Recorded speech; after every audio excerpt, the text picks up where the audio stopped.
सलाम पाकिस्तान, आप देख रहे हैं 24 न्यूज HD और 12 बजे के इस बुलेटिन के साथ मैं हूं फरवा वहीद। मैं हूं अबूजर मुअज़्ज़म और मैं हूं महविश निसार। बुलेटिन का आगाज करते हैं। सुप्रीम कोर्ट में साने मौला टाउन केस की समाअत हुई है। डॉक्टर ताहिरुल कादरी अदालत पहुंच गए। नवाज शरीफ, शहबाज शरीफ, हमजा शहबाज को भी नोटिस जारी हुए हैं।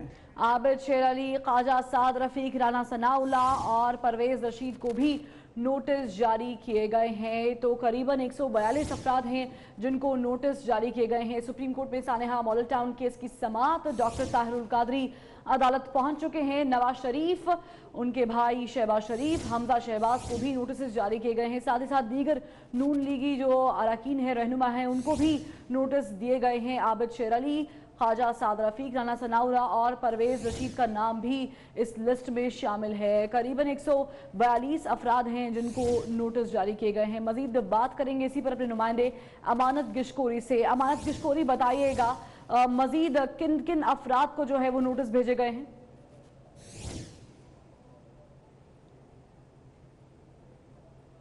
जी बिल्कुल, सुप्रीम कोर्ट में साने मॉडल टाउन से मुतल्लिक केस की समाअत आज होनी है। चीफ जस्टिस की सरबराही में 5 रुकनी लार्जर बेंच बनाया गया था जो कि साने मॉडल टाउन की समाअत करेगा। साने मॉडल टाउन में बिस्मा अमजद, जिनकी वालदा को कत्ल किया गया था, उन्होंने सुप्रीम कोर्ट के इंसानी हकूक सेल में दरख्वास्त दायर की थी, जिसके बाद सुप्रीम कोर्ट ने केस समाअत के लिए मुकर्रर किया है। और इस केस में सुप्रीम कोर्ट की जानिब से नवाज शरीफ, शहबाज शरीफ, हमजा शहबाज, राना सनाउल्लाह, आबिद शेर अली, चौधरी तमाम जो दीगर फरीकैन थे उनको भी नोटिस जारी किए गए हैं। तकरीबन 146 जो फरीकैन हैं उनको इसमें नोटिस जारी किया गया है। और सुप्रीम कोर्ट में ताहिरुल कादरी जो कि पाकिस्तान अवामी तहरीक के सरबराह हैं वो भी पहुंच चुके हैं और केस की समाअत आपसे कुछ देर बाद होगी। चीफ जस्टिस की सरबराही में 5 रुकनी लार्जर बेंच बनाया गया था जो कि साने मॉडल टाउन में बिस्मा अमजद की जानिब से जो इंसानी हकूक सेल में दरख्वास्त दायर की गई थी उस पर समाअत करेगा। आपसे कुछ देर बाद ही केस की समाअत होगी। इस हवाले से ताहिरुल कादरी जो कि पाकिस्तान अवामी तहरीक के सरबराह हैं वो पहुँच चुके हैं। खुर्रम नवाज गंडापुर वो भी अदालत पहुंच चुके हैं। और जो इस थाने में मुलविस थे गुल्लू भट्ट, जिनकी जानिब से काफ़ी तोड़ फोड़ भी की गई थी थाने मॉडल टाउन में, वो भी सुप्रीम कोर्ट में पहुंचे हैं क्योंकि उनको भी नोटिस जारी किया गया था। और वो कमरा अदालत के बाहर उन्होंने अल्लामा ताहिरुल कादरी जब वहाँ पर पहुँचे तो गुल्लू भट्ट जो हैं उनसे बगलगीर भी हुए, ताहम उनके साथ जो खड़े दूसरे अशखास थे उन्होंने पीछे उनको खींच लिया और वो कमरा अदालत में दोनों जो है चले गए हैं। और चीफ जस्टिस की सरबराही में आपसे कुछ देर बाद 5 रुकनी लार्जर बेंच साने मॉडल टाउन पर समाअत करेगा। बहुत शुक्रिया आपका अमानत अपडेट करने के लिए। और अमानत ने जो आखिर में बताया उसी बारे में आपको बताएं कि गुल्लू भट्ट की जादू की जप्पी की कोशिश, ताहिरुल कादरी की सुप्रीम कोर्ट आमद पर गुल्लू भट्ट आगे बढ़कर ताहिरुल कादरी के गले लग गए। ताहिरुल कादरी ने ज्यादा गर्मजोशी न दिखाई और मुंह दूसरी तरफ कर लिया। अवामी तहरीक के कारकुन ने गुल्लू भट्ट को पीछे खींच लिया। मनाजर आप देख सकते हैं। गुल्लू भट्ट ने ताहिरुल कादरी के गले लगने की कोशिश की। गुल्लू भट्ट अदालत के अहाते में मौजूद हैं और जैसे ही डॉक्टर ताहिरुल कादरी यहां पहुंचे, गुल्लू भट्ट ने उनसे गले मिलने की कोशिश की लेकिन एक कारकुन ने उसे खींचकर पीछे कर दिया।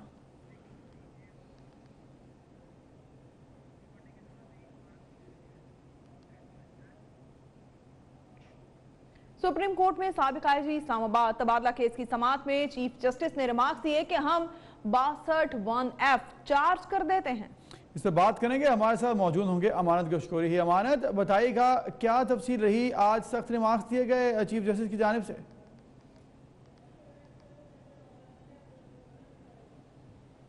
जी बिल्कुल, सुप्रीम कोर्ट में आईजी इस्लामाबाद के तबादले से मुतल्लिक आज खुद नोटिस पर समाअत हुई है। चीफ जस्टिस की सरबराही में 3 रुकनी बेंच ने समाअत की है और अदालत की जानिब से आज आजम सवाती को जवाब जमा कराने की आखिरी मोहलत दी गई थी जो कि उन्होंने आज अपने वकील अली जफ़र की जानिब से अपना जवाब जमा कराया। ताहम अदालत में जब जवाब जमा कराया गया तो चीफ जस्टिस पाकिस्तान ने रिमार्क्स में कहा कि हमने आपका जवाब पढ़ लिया है। क्या ऐसे हुक्मरान होते हैं? क्या आप हाकिम वक्त हैं? आप गरीबों के साथ ऐसा सलूक करते हैं? अगर आपके जो पड़ोसी हैं उनकी भैंस आपके खेत में चली भी गई थी, जो कि ये हकीकत के मुनाफी है क्योंकि JIT रिपोर्ट में ये बताया गया है कि भैंस खेत में दाखिल नहीं हुई थी, तो क्या आप भैंस दाखिल होने पर गरीब लोगों को, औरतों को और बच्चों को जेल भिजवा देंगे? क्या इस तरह के हुक्मरान होते हैं? हम आपके खिलाफ 62(1)F की कार्रवाई करेंगे। और अदालत में चीफ जस्टिस पाकिस्तान ने सख्त बरहमी का इजहार करते हुए कहा कि इस तरह के हुक्मरान हमें नहीं चाहिए, हम 62(1)F अभी चार्ज कर देते हैं। जिसके बाद अटार्नी जनरल से भी राय ली गई इस बारे में चीफ जस्टिस पाकिस्तान की जानिब से कि क्या कार्रवाई होनी चाहिए, जिस पर अटॉर्नी जनरल ने बताया कि जो 62(1)(f है वो आज से पहले किसी के खिलाफ लागू नहीं किया गया, जिसके बाद चीफ जस्टिस पाकिस्तान ने कहा कि चलें हम नैब कवानीन के तहत इनके खिलाफ कार्रवाई कर देते हैं। लेकिन उस पर भी अटॉर्नी जनरल की जानिब से अदालत को बताया गया कि नैब कवानीन जो हैं वो इस जुमरे में ये केस नहीं आता कि नैब इसके खिलाफ कार्रवाई करे। जिसके बाद अदालत ने 2 अदालती मुआविन मुकर्रर किए हैं, जिनमें सीनियर वकील जो कि अटॉर्नी जनरल पाकिस्तान भी रह चुके हैं खालिद जावेद और फैसल सिद्दीकी, उनको अदालत ने अदालती मुआविन मुकर्रर किया है इस केस में और ये उनसे राय तलब की है कि वो बताएं कि आजम सवाती के खिलाफ क्या कार्रवाई होनी चाहिए। अदालत ने केस की समाअत 24 दिसंबर तक मुलतवी करते हुए अदालती मुआविनीन जो हैं उनसे राय तलब की है कि वो अदालत को बताएं कि आजम सवाती के खिलाफ क्या कार्रवाई होनी चाहिए। ठीक है, साथ ही रहेगा अमानत। आपने हमें आगाह किया आजम सवाती के केस के हवाले से। सुप्रीम कोर्ट में जुल्फी बुखारी की नाअहली से मुताल्लिक केस की समाअत भी हुई। जुल्फी बुखारी अदालत में आज पेश हुए हैं। चीफ जस्टिस ने रिमार्क्स दिए हैं कि हमने पिछली समाअत पर अकरबा परवरी का जिक्र किया, फैसले में भी अकरबा परवरी लिखा गया, किसी को इस बात पर अफसोस हुआ तो हमें से कोई फर्क नहीं पड़ता। अमानत गशकोरी से तफसीलात जानते हैं। अमानत, आगाह कीजिएगा, मजीद का क्या कहा गया?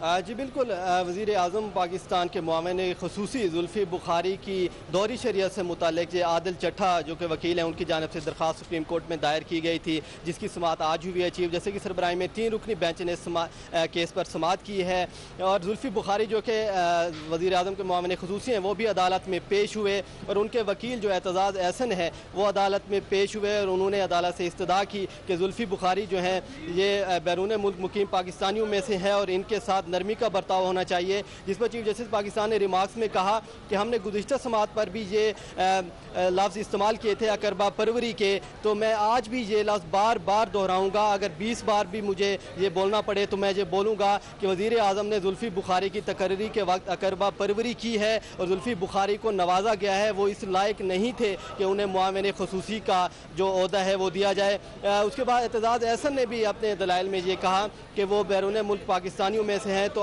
उन्होंने अपनी जो तनख्वाह है वो भी डैम फंड में देने का ऐलान कर रखा है। जिस पर चीफ जस्टिस पाकिस्तान ने कहा कि हमने कानून के तहत कार्रवाई करनी है, हमने ये नहीं देखना कि कौन कैसा बंदा है या डैम फंड के लिए क्या कर रहा है, हमने कानून के तहत चलना है और हम इस वाक़े की तहकीकात करेंगे और हम देखेंगे कि क्या जुल्फ़ी बुखारी जो कि दोहरी शरीयत के हामिल हैं क्या वो मुआविन ख़ुसूसी वज़ीर आज़म के बन सकते हैं या नहीं।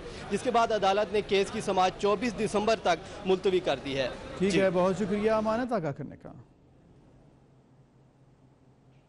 उधर नवाज शरीफ ने फ्लैगशिप रेफरेंस में बयान दिया है कि उनके खिलाफ इस्तगासा केस साबित भी नहीं कर सका, फिर भी कोर्ट को दस्तावेजात फराहम करेंगे। मेरे ऊपर केस मुखालिफिन के इल्जामात और यकतरफा GIT रिपोर्ट की बिना पर बनाया गया है। जज अरशद मलिक ने इस्तफसार किया कि आप अपने बच्चों से जायदादों से मुताल्लिक पूछते, जिस पर ख्वाजा हारिस ने कहा कि बच्चे जवान थे, अपना कारोबार करते थे। मजीद बताएंगे एहतशाम कयानी बताएगा मजीद समाअत में क्या हुआ। आज़म नवाज शरीफ ने फ्लैगशिप रेफरेंस में अपना बयान कलमबंद करा दिया है। 140 सवालात पर मुश्तमिल सवालनामा उनको दिया गया था, जिसमें से 136 सवालों के जवाब उन्होंने अदालत में जमा करा दिए हैं और ये इस्तदा की गई है ख्वाजा हारिस की जानिब से कि 4 सवालों की कुछ दुरुस्तगी करनी है और दुरुस्तगी के बाद कल अदालत में वो सवालों के जवाब भी जमा करा देंगे। आज जो 136 सवालों के जवाब दिए गए हैं उसमें से मियाँ नवाज शरीफ से एक सवाल अदालत ने उनको रोस्टम पर बुलाकर पूछा, जिसका जवाब उन्होंने दिया है, जिसमें ये पूछा गया कि आपके खिलाफ ये रेफरेंस क्यों बनाया गया। साबिक वज़ीर आज़म ने यह बताया कि उनके सियासी मुखालफिन के इल्ज़ामात पर यह रेफरेंस बना। उन्होंने ये कहा कि इस्तगासा उनके खिलाफ कुछ भी साबित नहीं कर सका। ये भी उन्होंने कहा कि उनके खिलाफ इस्तगासा चार्ज साबित नहीं कर सका, लेकिन फिर भी वो दस्तावेजात इसके अलावा भी अदालत के सामने रखेंगे। अदालत की जानिब से ये इस्तफसार किया गया मियाँ नवाज शरीफ से कि आपके बेटों ने जायदाद बनाई तो आपने उनसे पूछा क्यों नहीं। फिर ये सवाल किया गया जज अरशद मलिक की जानिब से कि आप पहले वज़ीर आज़म रहे लेकिन बाद में आप अपने बेटों से पूछ लेते, जिस पर ख्वाजा हारिस ने जवाब दिया। उन्होंने ये कहा कि मियाँ नवाज शरीफ के बेटे जो हैं वो खुद जवान थे, उनसे किस तरह पूछा जा सकता था, उनको प्रेशराइज नहीं किया जा सकता था। मियाँ नवाज शरीफ ने उसके बाद ये बताया कि उनके बेटे हसन नवाज कंपनियाँ खरीदते थे और उन कंपनियों को खरीद कर फर्निश करके वो फ्लैट्स जो कंपनियों के अंडर थे उनको फ़रोख्त करते थे। इस तरह से उनका कारोबार चलता था और वो उसके मालिक नहीं हैं, लेकिन इस्तगासा ने उनके खिलाफ ये केस बनाया कि उन्होंने अपने बेटे को बेनामीदार बनाकर असल मलकियत मियां नवाज शरीफ ने अपने पास रखी है। शाम बहुत शुक्रिया। उधर तर्जुमान मुस्लिम लीग नून मरियम औरंगजेब ने नैब कोर्ट इस्लामाबाद में शरीफ के तिब्बी मुआयने के लिए मेडिकल बोर्ड तश्कील देने की दरखास्त कर दी है। मरियम औरंगजेब ने एहतसाब अदालत के बाहर मीडिया से गुफ्तगू की और गुफ्तगू करते हुए उन्होंने कहा कि शहबाज शरीफ के अलावा भी जो लोग कैद हैं उनका भी तिब्बी मुआयना कराया जाए। उन्होंने मजीद कहा कि हुकूमत को अपनी गलतियों से खतरा है, डर है। आपका ये हुक्म है कि शहबाज शरीफ साहब का मेडिकल बोर्ड ना बने, मतलब इन तमाम सवालों का जवाब कौन देगा? और मेरे ख्याल में फौरी तौर पे बोर्ड तश्कील देना चाहिए, एक मेडिकल टीम तश्कील देनी चाहिए, जो बाकी लोग भी हिरासत में वहाँ हैं उनका भी चेकअप होना चाहिए और शहबाज शरीफ साहब के लिए एक कंप्लीट मेडिकल बोर्ड करके उनका तिब्बी मुआयना जल्द से जल्द होना चाहिए। और दूसरी जानिब वज़ीर-ए-आज़म पाकिस्तान इमरान खान अपनी काबीना की बयानबाजियों से हो गए हैं परेशान। ज़राए के मुताबिक वज़ीर-ए-आज़म पाकिस्तान को वुज़रा के दरमियान रवाबित की कमी पर भी तशवीश लाहक है। वज़ीर-ए-आज़म ने तमाम वुज़रा को अपनी अपनी वजारतों के अमूर तक महदूद रहने की हिदायत कर दी है। हुकूमती पॉलिसीज से मुताल्लिक बयानात की जिम्मेदारी सिर्फ और सिर्फ फवाद चौधरी को सौंप दी गई है, जबकि दीगर वुज़रा सिर्फ अपनी वजारत से मुताल्लिक ही बयान जारी करने के पाबंद होंगे। बिल्कुल, वज़ीर-ए-आज़म इमरान खान की परेशानियां और मुश्किलें जो हैं वो ख़त्म होने का नाम नहीं ले रही और ताज़ा जो मुश्किल इमरान खान को दरपेश है वो उनकी हर फन मौला काबीना के वो बयानात हैं जो वक्तन फ़वक्तन उनके लिए सुबकी का बायस बन रहे हैं। इस परेशानी से निमटने के लिए वज़ीर-ए-आज़म इमरान खान ने दो अहम फ़ैसले किए हैं। एक तो उन्होंने काबीना अरकान को बाहमी राब्ते और बाहमी जो कोऑर्डिनेशन है वो बेहतर बनाने के हवाले से तजवीज़ दी है और हिदायत दी है कि वो इसको बताएं और वज़ीर-ए-आज़म ने इस सिलसिले में अपनी जो तशवीश है उसको भी काबीना अरकान को आगाह कर दिया है। और दूसरा, वज़ीर-ए-आज़म इमरान खान ने ये फ़ैसला किया है और हिदायत दी है अपनी तमाम काबीना के अरकान को कि वो तमाम अपनी अपनी काबीना के अपनी अपनी वजारत के जो मसाइल हैं उन पर और उनके अमूर पर जो है वो तवज्जो दें। जो ओवरऑल मुल्की मसाइल हैं, जो हुकूमत को दरपेश मसाइल हैं, उन पर जो है वो जनरल स्टेटमेंट्स जो है वो ना दी जाएं और किसी भी दूसरे वज़ीर की वजारत के बारे में जो बयानात हैं वो भी ना दागे जाएं। और इस हवाले से जो है वो फवाद चौधरी को ये ज़िम्मेदारी सौंपी गई है कि वो हुकूमती सतह पर जो पॉलिसी बयानात हैं वो देंगे और दीगर जो वज़रा हैं वो सिर्फ अपनी अपनी वजारत से मुतल्लिक बयानात दे सकेंगे। दीगर वजारतों से मुतल्लिक उनके बयानात को जो सरकारी हैसियत है वो हासिल नहीं होगी। और इस सिलसिले में वज़ीर-ए-आज़म ने तमाम वज़रा को जो है वो कैटेगोरिकली आगाह भी कर दिया है। बशीर बहुत शुक्रिया आपका। और यहाँ पर आपको बताएं कि वज़ीर-ए-आज़म इमरान खान और बिल गेट्स का टेलीफोनिक राब्ता हुआ है। टेलीफोन पर राब्ता आधे घंटे तक जारी रहा। इंतखाब जीतने और मनसब संभालने पर बिल गेट्स ने वज़ीर-ए-आज़म को मुबारकबाद दी। पोलियो के खात्मे की काविशों पर बिल गेट्स ने वज़ीर-ए-आज़म को खराज तहसीन भी पेश किया है। तो 30 मिनट तक बात हुई है। बिल गेट्स और वज़ीर-ए-आज़म इमरान खान के दरमियान टेलीफोन पर राब्ता आधे घंटे से ज़ायद रहा और इंतखाब जीतने पर वज़ीर-ए-आज़म इमरान खान को मुबारकबाद दी गई बिल गेट्स की जानिब से। तो खबर है शहर कायद से, जिसके इलाके हैदरी में पुलिस ने कार्रवाई करके घरों में डकैतियां करने वाले मियां बीवी को गिरफ्तार कर लिया है। SSP सेंट्रल के मुताबिक मुल्जिमान दीगर साथियों के साथ मिलकर घरों में डकैतियां करते थे। गिरफ्तार खातून नर्स का काम करती है और घरों की रैकी करके मुल्जिमों को आगाह करती थी। आपको बताएं कि कराची के इलाके हैदरी में पुलिस ने कार्रवाई करके घरों में डकैतियां करने वाले मियां बीवी को गिरफ्तार कर लिया है। ये मनाजिर आप देख सकते हैं किस तरह से दोनों मुल्जिम वारदात के लिए यहाँ पर दिखाई दे रहे हैं रैकी करते हुए। और ये शख्स जो कि इस खातून का शौहर बताया जा रहा है मुलविस है डकैतियों में। खातून नर्सिंग का काम करती थी और घरों में डकैतियां करने के लिए रैकी करती थी। ये मनाजिर आप देख सकते हैं कि भागते हुए दिखाई दे रहे हैं मुल्जिमान इस फुटेज में। और माविश देखा भी जा सकता है कि शौहर ने अपनी बीवी को कैसे यहाँ से छुड़ा कर ले गया साथ। तो ये फुटेज मंजर आम पर आ गई है। बीवी अपने शौहर का साथ देती है डकैतियों में। इसी पर बात करेंगे अपने नुमाइंदे समर अब्बास से। समर अब्बास बताएगा पुलिस क्या कहती है इन दोनों के हवाले से। देखें, हैदरी पुलिस ने घरों में डकैतियां करने वाले मियां बीवी को गिरफ्तार कर लिया है। पुलिस का कहना है कि मुल्ज़म रोहेल और पिंकी जो है घरों में डकैतियां करते हैं, जबकि इनके जो तीसरा साथी है उसकी तलाश में पुलिस छापे मार रही है। SSP सेंट्रल आरिफ असलम राव से हमारी बात हुई। उनका कहना है कि मुल्ज़मान को CCTV फुटेज में भी देखा जा सकता है कि जब वो घर में डकैती मारकर निकल रहे थे तो उन्हें जो चौकीदार था उसे पकड़ने की कोशिश की, ताहम असले के ज़ोर पे ये भाग गए मियाँ बीवी और इनका तीसरा साथी। मुल्ज़मान के कब्ज़े से असला बरामद कर लिया गया, जबकि छिनी हुई मोटरसाइकिल भी इनसे मिली है। पुलिस का कहना है कि मुल्ज़मान ने एतराफ़ किया कि उन्होंने शहर के मुख्तलिफ इलाकों में घरों में डकैतियाँ की, जबकि जो मुल्ज़मा है पिंकी ये घरों में रेकी करती थी और मुल्ज़मान को आगाह करती थी, जिसके बाद जो है मुल्ज़मान घरों में डकैती की वारदातें करते थे। ठीक है, शुक्रिया समन आगाह करने का। उधर अहमदपुर शर्किया में नामालूम अफराद ने नौजवान पर तेजाब फेंक दिया, मुल्जिमों ने फायरिंग भी की, जिसके बाद इलाके में खौफ व हरास फैल गया। तेजाब गर्दी के शिकार नौजवान की हालत तशवीशनाक बताई जाती है। अहमदपुर शर्किया में यह वाक़या पेश आया है। नामालूम अफराद ने एक नौजवान पर तेजाब फेंक दिया और वहां से फरार हो गए। मुल्जिमान ने फायरिंग भी की, जिसके बाद इलाके में खौफ और हिरास फैल गया। बर वक्त कार्रवाई करते हुए इस नौजवान को अस्पताल पहुंचा दिया गया है, जहां पर डॉक्टर्स का कहना है कि इसकी हालत तशवीशनाक है। तो ये अफसोसनाक वाक़या पेश आया है अहमदपुर शर्किया में, जहां पर तेजाब गर्दी हुई। नामालूम अफराद यहां पर एक नौजवान पर तेजाब फेंक कर चलते बने। मुल्जिमान ने इलाके में फायरिंग भी की है, जिससे खौफ और हिरास फैल गया है। पुलिस ने कार्रवाई का बाज़ाब्ता तौर पर आगाज कर दिया है।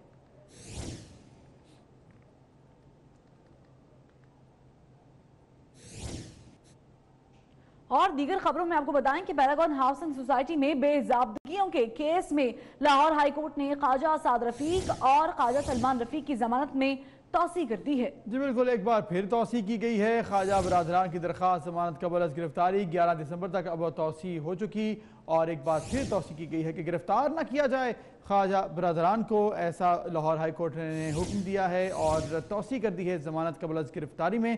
पैरागॉन हाउसिंग सोसाइटी में ये केस है जिस पर बेज़ाब्तियों के केस में जमानत कबल अज़ जमानत में गिरफ्तारी जो की जानी थी उस पर तौसी कर दी गई है।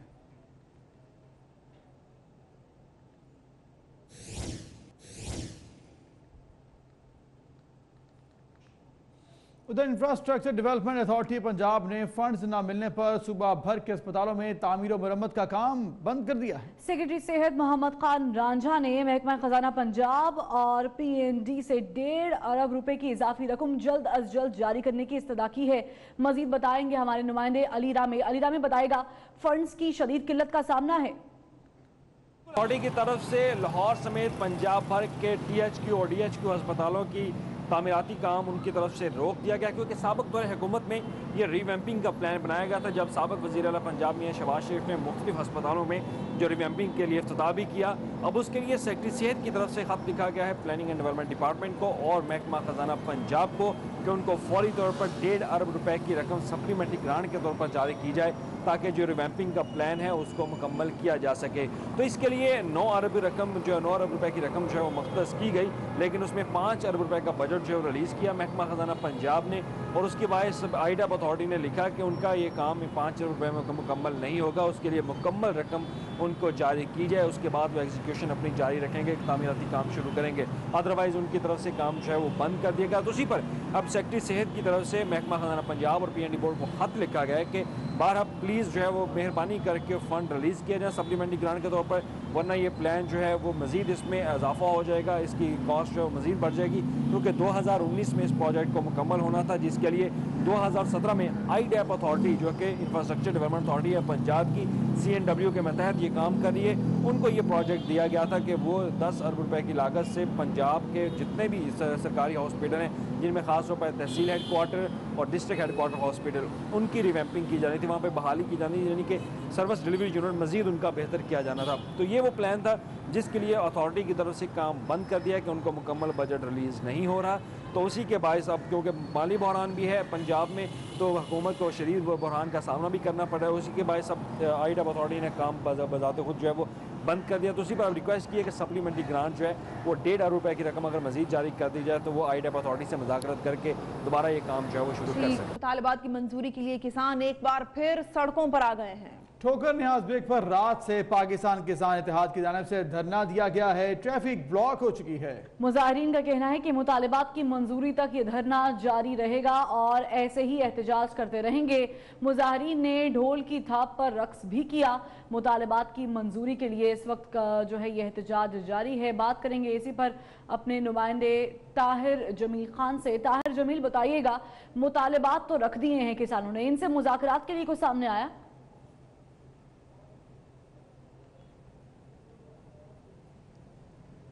जी बिल्कुल, पाकिस्तान किसान इत्तेहाद के जो अरकान एक दफ़ा फिर सड़कों पे हैं। लाहौर की मुल्तान रोड पर इन्होंने गुज़िश्ता रात से ही धरना दिया है। रात इन्होंने यहाँ पे एहतजाज किया, फिर सड़क का किनारे इन्होंने रात गुजारी। सुबह होते ही एक दफ़ा फिर ये सड़कों पर आए और उन्होंने ठोकर की तरफ जाने की कोशिश की। ताहम पुलिस की भारी नफरी यहाँ पर मौजूद थी, उन्होंने इन्हें रोकने की कोशिश की और मुज़ाकरात की भी इनसे कोशिश की। ताहम इन्होंने उनके साथ मुज़ाकरात करने से इनकार कर दिया। इनका कहना था कि हुकूमती सतह पर कोई आला शख्सियत से ही, वज़ीर आला या उनके किसी वज़रा से ही ये मुज़ाकरात करेंगे। जिसके बाद किसान इत्तेहाद के जो सरबराह हैं चौधरी अनवर, उन्होंने मीडिया से गुफ्तगू की। उनका कहना था कि यहाँ पर हुकूमत ने इनसे राब्ता किया है, यहाँ पर तो कोई नहीं आया, ताहम इनसे राब्ता किया गया है और इनके वफ्द को सेक्रेटेरिएट बुलाया गया है और वहाँ इनके अब से कुछ देर कबल वहाँ किसान इत्तेहाद का जो वफ्द है मुज़ाकरात के लिए हुकूमती टीम के पास यहाँ से रवाना हो चुका हुआ है। अब इनके मुतालबात क्या हैं और मुतालबात नहीं मानेंगे तो क्या लाहेमल होगा, इन्हीं से बात करते हैं। अच्छा सर, मुतालबात बताएं, और नहीं मानेंगे, आपकी टीम तो चली गई है मुज़ाकरात करने, अगर मुतालबात नहीं माने जाते तो क्या लाहेमल होगा आपका?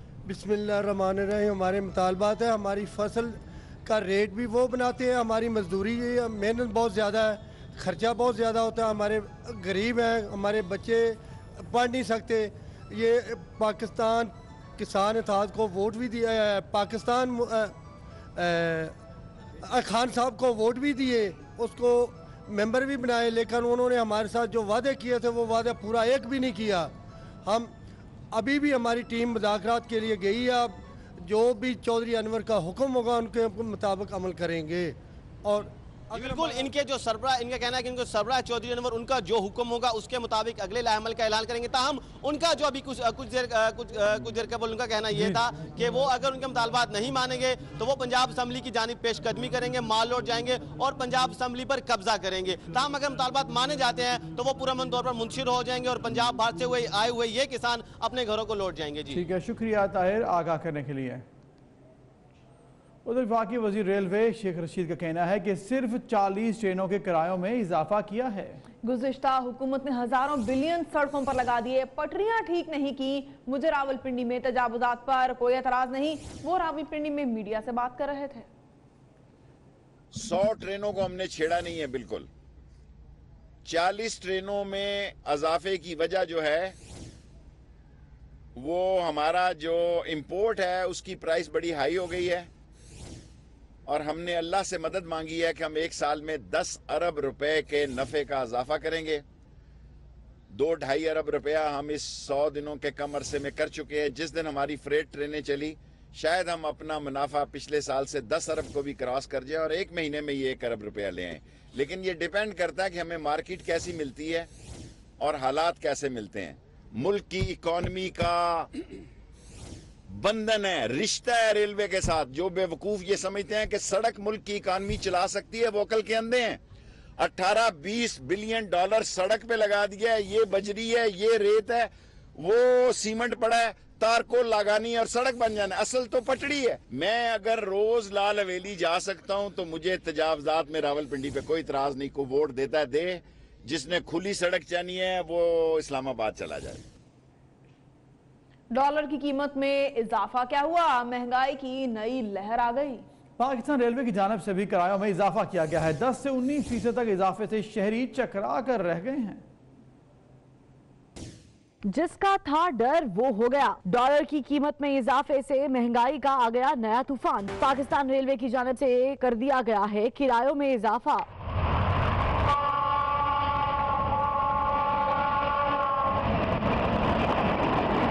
वो भी 10 से 19%। इतलाक होगा 7 दिसंबर से। किरायों में इजाफे का नोटिफिकेशन भी जारी कर दिया गया है।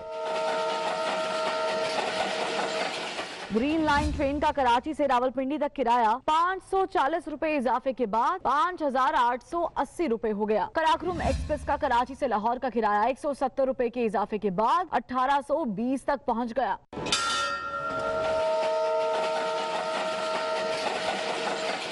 Karachi express, business express, Shalimar और शाह हुसैन एक्सप्रेस के किरायों में 12% इजाफा किया गया। खैबर मेल, अवामी और अलामा इकबाल एक्सप्रेस के किरायों में 13% इजाफा कर दिया गया। तेज गाम की तमाम क्लासों के किरायों में 15% इजाफा कर दिया गया।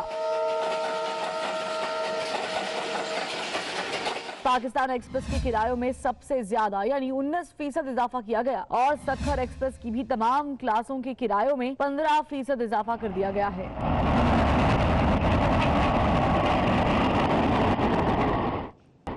तो बिजली, गैस और पेट्रोल के बाद रेलवे के किराए भी बढ़ा दिए गए हैं। शहरी भी तब्दीली सरकार से सख्त नाला हैं। हबीब खान की रिपोर्ट।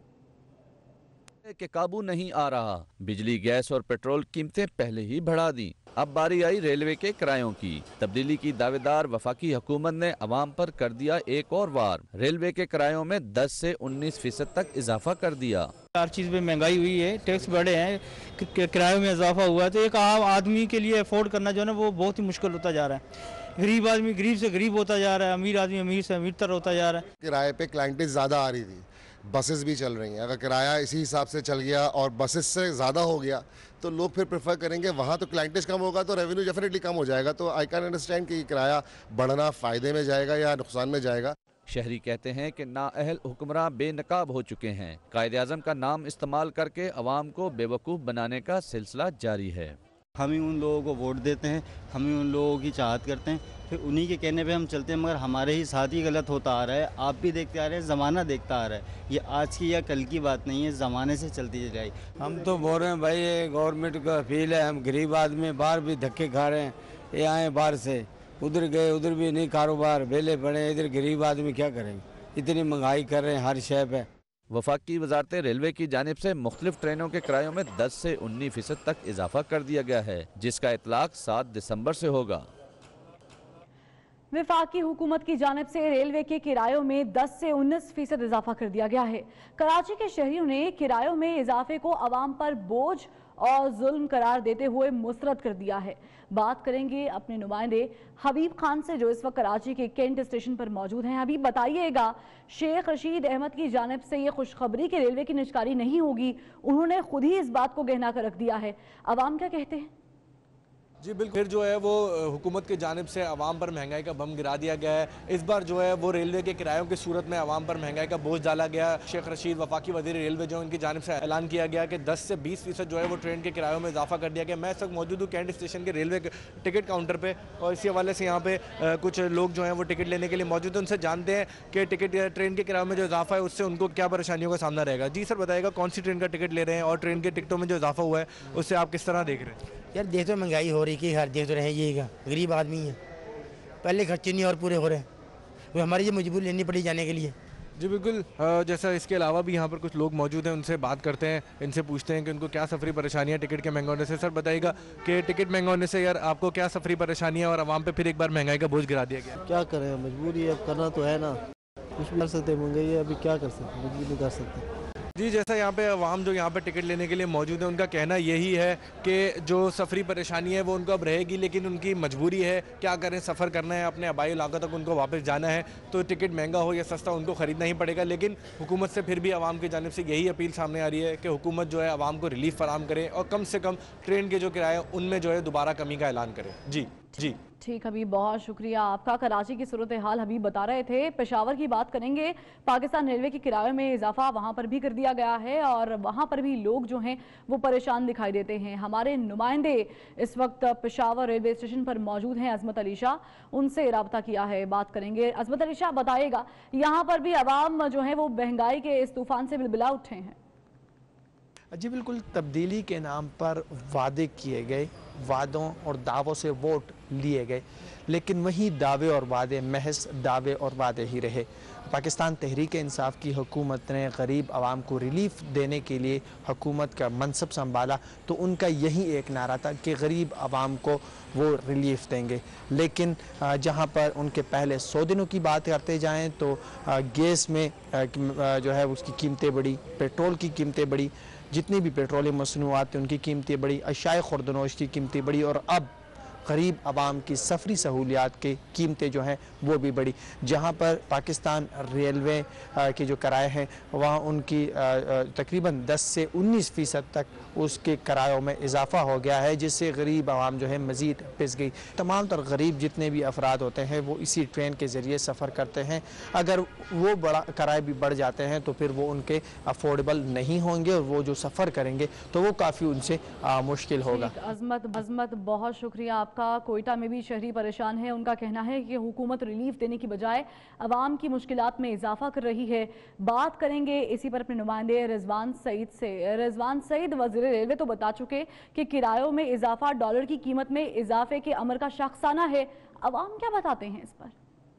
हुकूमत की जानिब से जो है वो ट्रेनों के किराए में इजाफे के बाद जो है अवाम एक बार फिर गम गुस्से से जो है वो लबरेज हो चुके हैं। कोयटा की अगर हम बात करें तो कोयटा में मजमूई तौर पर 3 से 4 ट्रेनें चलाई जाती है। एक माह कबल वफाकी वज़ीर रेलवे शेख रशीद साहब यहाँ पर आए थे और उन्होंने कोयटा की जाफर एक्सप्रेस समेत 2 ट्रेनों में जो उनके किराए हैं उनमें कमी का ऐलान भी किया। 1.5 माह का वक्त गुजर चुका है मगर उसका नोटिफिकेशन ताहाल ना हो सका। हमारे साथ कुछ शहरी मौजूद है, उनसे बात करते हैं। क्या कहना है सर? असल में बात यह है कि गरीब के पास यही एक सवारी है और गरीब इसी में सफ़र करता है। गरीब जहाज़ में जहाँ नहीं सकता है, क्योंकि जब नोटिफिकेशन जारी किया जाता है तो वो उसी पर राइट अवे अमल किया जाता है। जब जो उसको किराया बड़ा वो कम किए जाते, वो ज़्यादा किए जाते हैं, उसको फाइलें जो है वो फेंक दी जाती है। वो फाइलें बिल्कुल भूल जाए कि गरीबों के लिए कोई वो दिया जाएगा। बात यह है कि यहाँ पर कोई अमल दरामद होने वाला नहीं है। ये सिर्फ गरीब के लिए ही बुराई है और ये गरीब ही यहाँ मरता है। गरीब ही हर चीज़ के लिए होता है। जी, जैसा कि आपने देखा शहरियों में गम गुस्सा पाया जाता है। उनका कहना है कि एक तो ट्रेनों में सहूलियात नहीं है। कोयटा से चलने वाली ट्रेनों की जो हालत जार है वो इंतहाई खस्ता है। इस हवाले से वफाकी वज़ीर ने ऐलान भी किया था कि कोचेस को चेंज किया जाएगा मगर अब तक वो भी नहीं हो सका और जो किराए में कमी का ऐलान किया गया था उस पर भी अमल दरामद नहीं हुआ। 7 दिसंबर को किराए में इजाफे का फैसला कर लिया गया है। देखना है कि इस हवाले से अमल दरामद कितनी जल्दी होता है। जी।